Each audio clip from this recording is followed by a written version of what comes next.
in modern Jewish history, and it begins with 3 words: Dear Lord Rothschild. Dear Lord Rothschild, I have much pleasure in conveying to you, on behalf of His Majesty's government, the following declaration of sympathy with Jewish Zionist aspirations, which has been submitted to and approved by the Cabinet. Why was it that this letter was sent by the Foreign Secretary to your great-uncle Walter? It's an interesting question because it was primarily a movement from Eastern Europe, but they didn't clarify who was in charge of that movement. And in addition, it was, after all, in Great Britain. So they felt that the Rothschild family should be the one to whom it was addressed. And Walter was Lord Rothschild, and he was a Zionist. And those really are the background reasons. So Walter received the Balfour Declaration, and I have a copy here. And I wonder if I could possibly ask you to read it for us. Yes, indeed. Yeah. I'm going to put on my spectacles to make sure I read it accurately.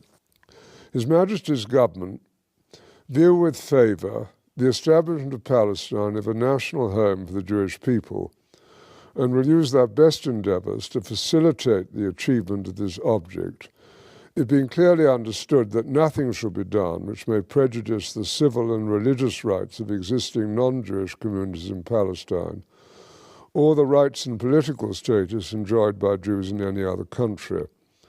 I should be grateful if you would bring this declaration to the knowledge of the Zionist Federation. Yours, Arthur Balfour. And here it is, the Balfour Declaration. What do you feel when you see it here? I genuinely feel it's one of the most extraordinary moments in the history of the Jewish people. If you think it took 3,000 years to get to this, and then you say, how did this miracle happen?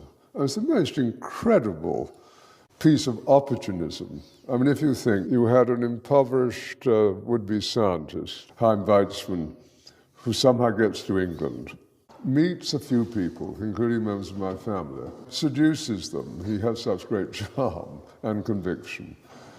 He gets to Balfour, and he unbelievably persuades Balfour and Lloyd George, the Prime Minister, and most of the ministers, that this idea of the national home for Jews should be allowed to take place. I mean, it's so unlikely. And then he starts to fight a difficult battle with the British cabinet, and this letter goes through 5 drafts, as you know.